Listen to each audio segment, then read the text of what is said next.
Oi, o audiobook vai começar. Se você quiser nos ajudar neste projeto, por favor, entre em apoia.se/Carlos Eduardo Valente. A partir de R$5 você pode nos ajudar a trazer um conteúdo de mais qualidade para você.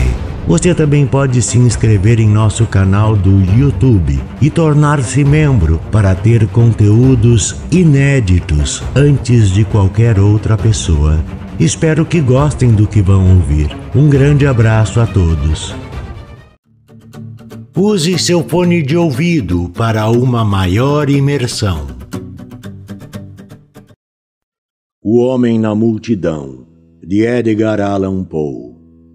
De certo livro germânico, disse-se, com propriedade, que es lasst sich nicht lesen, ou seja, que não se deixa ler. Há certos segredos que não consentem ser ditos. Homens morrem à noite em seus leitos, agarrado às mãos de confessores fantasmais, olhando-os devotadamente nos olhos. Morrem com o desespero no coração e um aperto na garganta, ante a horripilância de mistérios que não consentem ser revelados. De quando em quando, a consciência do homem assume uma carga tão densa de horror que dela só se redime na sepultura, e desta arte a essência de todo crime permanece irrevelada. Há não muito tempo, ao fim de uma tarde de outono, eu estava sentado ante a grande janela do Café D em Londres. Por vários meses andara enfermo, mas já me encontrava em franca convalescença e com a volta da saúde sentia-me num daqueles felizes estados de espírito que são exatamente o oposto do ennui. Estado de espírito da mais aguda apetência, na qual os olhos da mente se desanuviam e o intelecto, eletrificado, ultrapassa sua condição diária tanto quanto a vívida, posto que Cândida, razão que Leibniz, ultrapassa a doida e débil retória de Górgias. O simples respirar era-me um prazer, e eu derivava, inclusive, o inegável bem-estar de muitas das mais legítimas fontes de aflição. Sentia um calmo, mas inquisitivo interesse por tudo. Com um charuto entre os lábios e um jornal ao colo, divertira-me durante a maior parte da tarde, ora espiando os anúncios, ora observando a promíscua companhia reunida no salão, ora espreitando a rua através das vidraças esfumaçadas. Essa era uma das artérias principais da cidade e regurgitara de gente durante o dia todo. Mas ao aproximar-se o anoitecer, a multidão engrossou, e quando as lâmpadas se acenderam, duas densas e contínuas ondas de passantes desfilavam pela porta. Naquele momento particular do entardecer, eu nunca me encontrara em situação similar e, por isso, o mar tumultuoso de cabeças humanas enchia-me de uma emoção deliciosamente inédita. Desisti finalmente de prestar atenção ao que se passava dentro do hotel e absorvi-me na contemplação da cena exterior. De início, minha observação assumiu um aspecto abstrato e generalizante. Olhava os transeuntes em massa e os encarava sob o aspecto de suas relações gregárias. Logo, no entanto, desci aos pormenores e comecei a observar com minucioso interesse as inúmeras variedades de figura, traje, ar, porte, semblante e expressão fisionômica. Muitos dos passantes tinham um aspecto prazerosamente comercial e pareciam pensar apenas em abrir caminho através da turba. Traziam as sobrancelhas vincadas e seus olhos moviam-se rapidamente. Quando davam algum encontrão em outro passante, não mostravam sinais de impaciência. Recompunham-se e continuavam apressados o seu caminho. Outros, formando numerosa classe, eram irrequietos nos movimentos. Tinham o rosto enrubescido e resmungavam e gesticulavam consigo mesmos, como se sentissem solitários em razão da própria densidade da multidão que os rodeava. Quando obstados em seu avanço, interrompiam subitamente o resmungo, mas redobravam a gesticulação e esperavam, com um sorriso vago e contrafeito, que as pessoas que os haviam detido passassem adiante. Se alguém os acotovelava, curvavam-se cheios de desculpas, como que aflitos pela confusão. Nada mais havia de distinto sobre essas duas classes, além do que já observei. Seus trajes pertenciam àquela espécie adequadamente rotulada de decente. Eram, sem dúvida, nobres, comerciantes, procuradores, negociantes, agiotas, os eupátridas e os lugares comuns da sociedade. Homens ociosos e homens atarefados com assuntos particulares que dirigiam negócios de sua própria responsabilidade. Não excitaram muito minha atenção. A tribo dos funcionários era das mais ostensivas, e nela discerni duas notáveis subdivisões. Havia, em primeiro lugar, os pequenos funcionários das firmas transitórias, jovens cavalheiros de roupas justas, botas de cor clara, cabelo bem emplastado e lábios arrogantes. Posta de lado certa elegância de porte, a que, à falta de melhor termo, pode-se dar o nome de escrivanismo. A aparência deles parecia-me exato facsímile do que há 12 ou 18 meses fora considerada a perfeição do bom tom. Usavam os atavios desprezados pelas classes altas, e isso, acredito, define-os perfeitamente. A subdivisão dos funcionários categorizados de firmas respeitáveis era inconfundível. Fazia-se logo reconhecer pelas casacas e calças pretas ou castanhas, confortáveis e práticas, pelas gravatas brancas, pelos coletes, pelos sapatos sólidos, pelas meias grossas e pelas polainas. Tinham todos a cabeça ligeiramente calva e a orelha direita afastada devido ao hábito de ali prenderem a caneta. Observei que usavam sempre ambas as mãos para pôr ou tirar o chapéu e que traziam relógios com curtas correntes de ouro maciço de modelo antigo. A deles era a afetação da respeitabilidade, se é que verdadeiramente existe afetação tão respeitável. Havia muitos indivíduos de aparência ousada, característica da raça dos batedores de carteira, que infesta todas as grandes cidades. Eu os olhava com muita curiosidade e achava difícil imaginar que pudessem ser tomados por cavalheiros, pelos cavalheiros propriamente ditos. O comprimento do punho de suas camisas, assim como o ar de excessiva franqueza que exibiam, era quanto bastava para denunciá-los de imediato. Os jogadores, e não foram poucos os que pude discernir, eram ainda mais facilmente identificáveis. Usavam trajes dos mais variados, desde o colete de veludo, o lenço fantasia ao pescoço, a corrente de ouro e os botões enfeitados do mais desatinado e trapaceiro dos rufiões, às vestes escrupulosamente desadornadas dos clérigos, incapazes de provocar a mais leve das suspeitas. Não obstante, denunciava-o certa tez escura e viscosa, a opacidade dos olhos, assim como o pálor e a compressão dos lábios. Havia, ademais, 2 outros traços característicos que me possibilitavam identificá-los: a voz estudadamente humilde e a incomum extensão do polegar, que fazia ângulo reto com os demais dedos. Muitas vezes, em companhia desses velhacos, observei outra espécie de homens, algo diferente nos hábitos, mas não obstante, pássaros de plumagem semelhante. Podiam ser definidos como cavalheiros que viviam à custa da própria finura. Ao que parecia, dividiam-se em 2 batalhões no tocante a rapinar o público. De um lado, os almofadinhas, de outro, os militares. Os traços distintivos do primeiro grupo eram o cabelo anelado e o sorriso aliciante. O segundo grupo caracterizava-se pelo semblante carrancudo e pela casaca de alamares.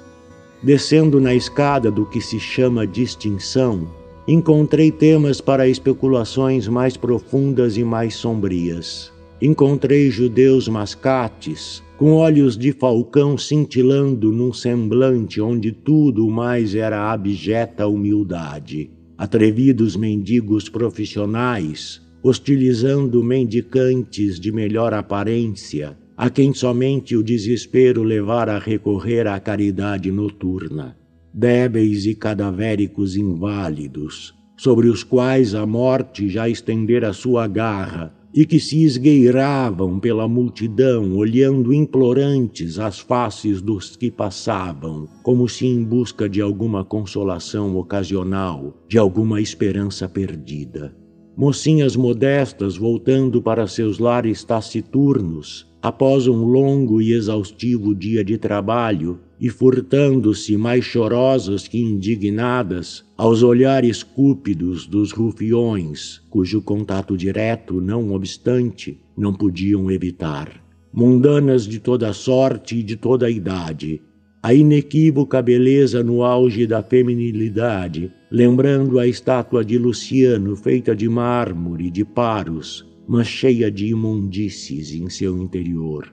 A repugnante e desarvorada leprosa vestida de trapos, a velhota cheia de rugas e de joias e exageradamente pintada num derradeiro esforço por parecer jovem, a menina de formas ainda imaturas, mas que, através de longa associação, já se fizera adepta das terríveis coqueterias próprias do seu ofício, e ardia de inveja por igualar-se no vício às suas colegas mais idosas. Bêbados inúmeros e indescritíveis.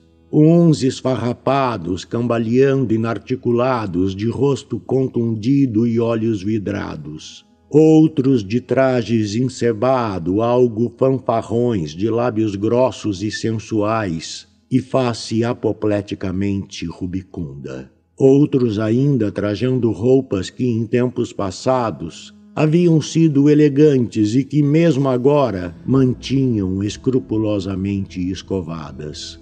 Homens que caminhavam com passo firme, mas cujo semblante se mostrava medonhamente pálido, cujos olhos estavam congestionados e cujos dedos trêmulos se agarravam, enquanto abriam caminho por entre a multidão, a qualquer objeto que lhes estivesse ao alcance. Além desses todos, carregadores de anúncios, moços de frete, varredores, tocadores de realejo, domadores de macacos ensinados, cantores de rua, ambulantes, artesãos esfarrapados e trabalhadores exaustos, das mais variadas espécies. Tudo isso cheio de bulha e desordenada vivacidade, ferindo-nos discordantemente os ouvidos e provocando-nos uma sensação dolorida nos olhos. Conforme a noite avançava, progredia meu interesse pela cena. Não apenas o caráter geral da multidão se alterava materialmente. Seus aspectos mais gentis desapareciam com a retirada da porção mais ordeira da turba, e seus aspectos mais grosseiros emergiam com maior relevo, porquanto a hora tardia arrancava de seus antros todas as espécies de infâmias. Mas a luz dos lampiões a gás, débil de início, na sua luta contra o dia agonizante, tinha por fim conquistado ascendência, pondo nas coisas um brilho trêmulo e vistoso. Tudo era negro, mas esplêndido, como aquele ébano ao qual tem sido comparado o estilo de Tertuliano.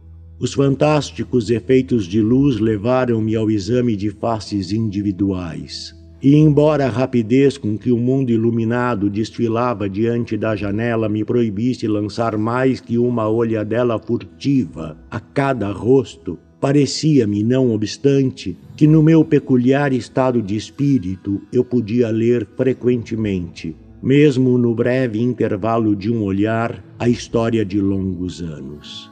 Com a testa encostada ao vidro, estava eu, desta arte, ocupado em examinar a turba, quando subitamente deparei com um semblante. O de um velho decrépito, de uns 65 anos de idade. Um semblante que de imediato se impôs fortemente à minha atenção, dada a sua absoluta idiosincrasia de sua expressão. Nunca vira coisa alguma que se lhe assemelhasse, nem de longe. Lembro-me bem de que meu primeiro pensamento ao vê-lo foi o de que tivesse reconhecido Hatch e não haveria de querer outro modelo para as suas encarnações pictóricas do demônio.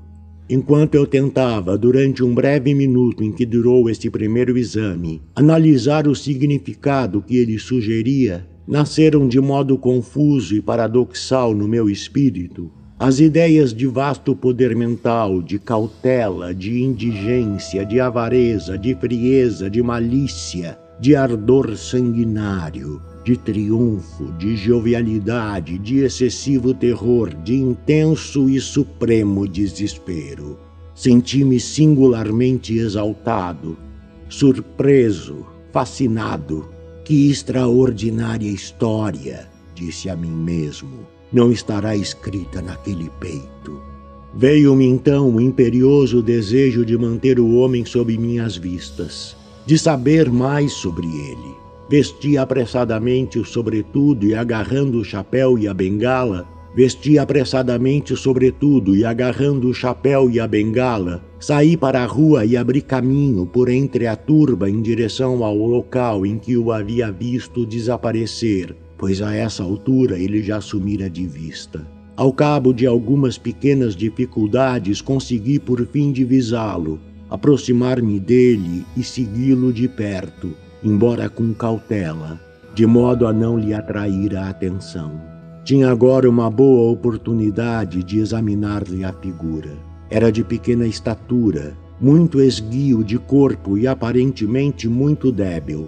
Suas roupas eram, de um modo geral, sujas e esfarrapadas, mas quando ele passava ocasionalmente sob algum foco de luz, eu podia perceber que o linho que trajava, malgrado a sujeira, era de fina textura e, ao menos que minha visão houvesse me enganado, tive um relance através de uma fresta da Roquelaure, evidentemente de segunda mão, que ele trazia abotoada de cima a baixo, de um diamante e de uma adaga. Essas observações aguçaram minha curiosidade e decidi-me a acompanhar o estranho até onde quer que ele fosse. Era já noite fechada e uma neblina úmida e espessa, que logo se agravou em chuva pesada, amortalhava a cidade. Essa mudança de clima teve um estranho efeito sobre a multidão, que logo foi presa de nova agitação e se abrigou sob um mundo de guarda-chuvas. A agitação, os encontrões e o zum-zum-zum decuplicaram. De minha parte, não dei muita atenção à chuva. Uma velha febre latente em meu organismo fazia com que eu a recebesse com um prazer algo temerário. Amarrando um lenço à boca, continuei a andar. Durante meia hora, o velho prosseguiu seu caminho com dificuldade ao longo da grande avenida. Eu caminhava grudado aos seus calcanhares, com medo de perdê-lo de vista. Como nunca voltou a cabeça para trás, não se deu conta de minha perseguição. A certa altura, meteu-se por uma travessa que, embora repleta de gente, não estava tão congestionada quanto a avenida que abandonara. Evidenciou-se então uma mudança no seu procedimento. Caminhava agora mais lentamente e menos intencionalmente do que antes. Com maior hesitação, dir-se-ia. Atravessou e tornou a atravessar a rua repetidas vezes, sem propósito aparente, e a multidão era ainda tão espessa que a cada movimento seu eu era obrigado a segui-lo bem de perto. A rua era longa e apertada e ele caminhou por ela cerca de 1 hora.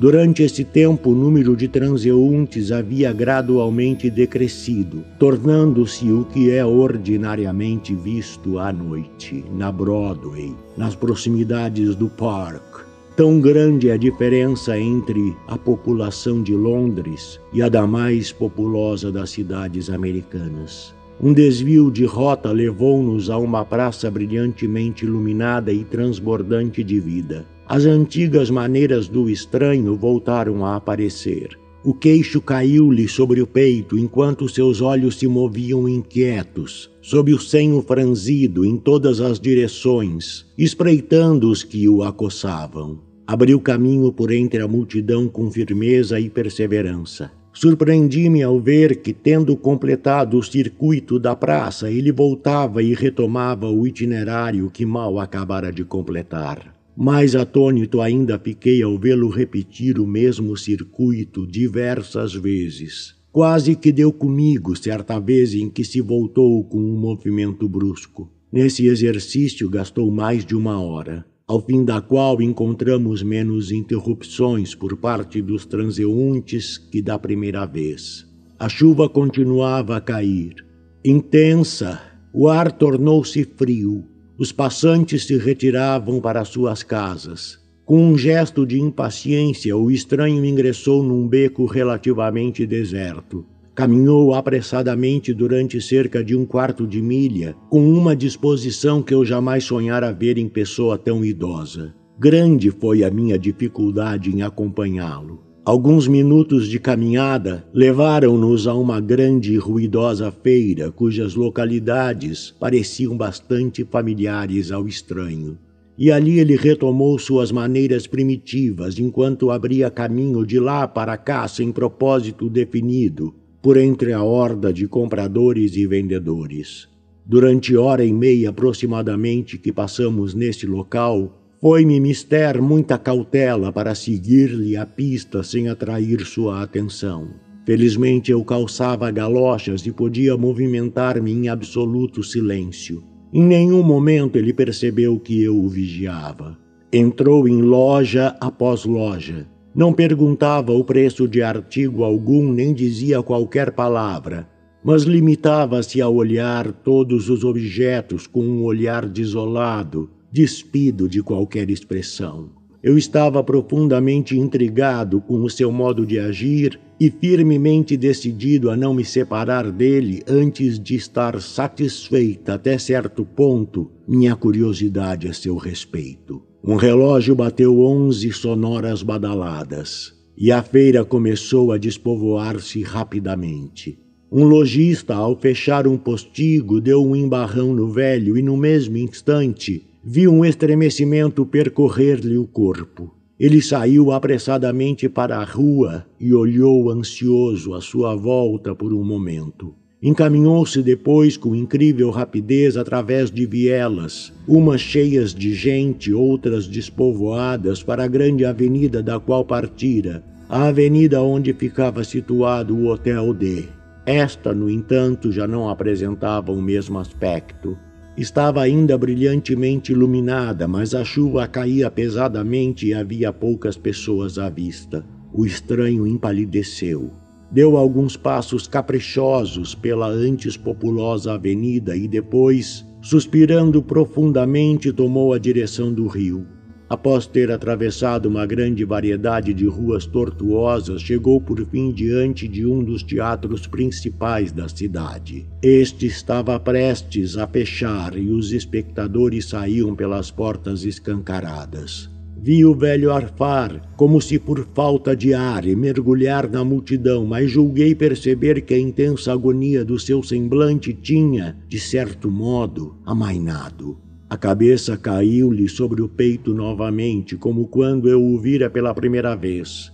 Observei que seguia agora o caminho tomado pela maioria dos espectadores, mas, de modo geral, não conseguia compreender a inconstância de suas ações. Enquanto caminhava, o número de transeuntes ia rareando, e sua antiga inquietude e vacilação voltaram a aparecer. Durante algum tempo acompanhou de perto um grupo de 10 ou 12 valentões, mas o grupo foi diminuindo aos poucos até que ficaram apenas 3 dos componentes, numa ruazinha estreita, melancólica, pouco frequentada. O estranho se deteve e por um momento pareceu imerso em reflexões. Depois, com evidentes sinais de agitação, seguiu em rápidas passadas um itinerário que nos levou aos limites da cidade, para regiões muito diversas daquelas que havíamos até então atravessado.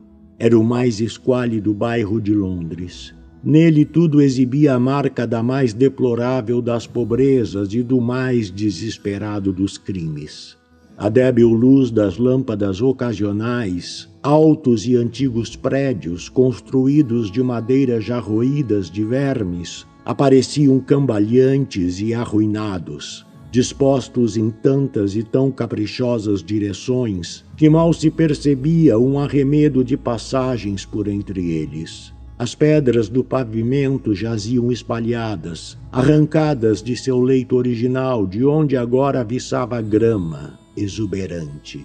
Um odor horrível se desprendia dos esgotos arruinados. A desolação pervagava a atmosfera. No entanto, conforme avançávamos, ouvimos sons de vida humana e por fim deparamos com grandes bandos de classes mais desprezadas da população londrina, vadiando de cá para lá.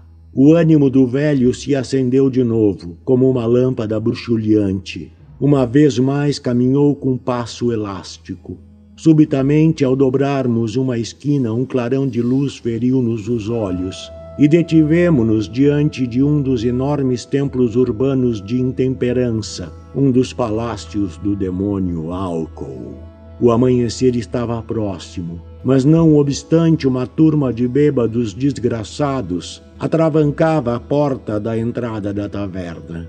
Com um pequeno grito de alegria, o velho forçou a passagem e, uma vez dentro do salão, retomou suas maneiras habituais, vagueando sem objetivo aparente por entre a turba. Não fazia, porém, muito tempo que se ocupava nesse exercício, quando uma agitação dos presentes em direção à porta deu a entender que o proprietário da taverna resolvera fechá-la por aquela noite. Era algo mais intenso que desespero, o sentimento que pude ler no semblante daquela criatura singular a quem eu estivera a vigiar tão pertinazmente. Todavia, ele não hesitou por muito tempo. Com doida energia, retomou o caminho de volta para o coração da metrópole.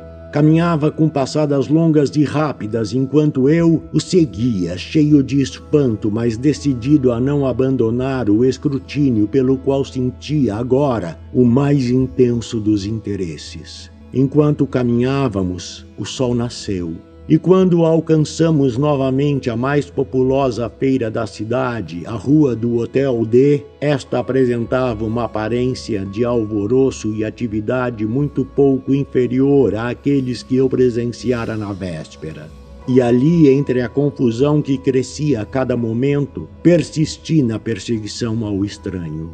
Mas este, como de costume, limitava-se a caminhar de lá para cá. Durante o dia todo não abandonou o turbilhão da avenida. Quando se aproximaram as trevas da segunda noite, aborreci-me mortalmente e, detendo-me bem em frente do velho, olhei-o fixamente o rosto. Ele não deu conta de mim, mas continuou a andar enquanto eu, desistindo da perseguição, fiquei absorvido o vendo afastar-se. Este velho, disse comigo por fim, é o tipo e o gênio do crime profundo.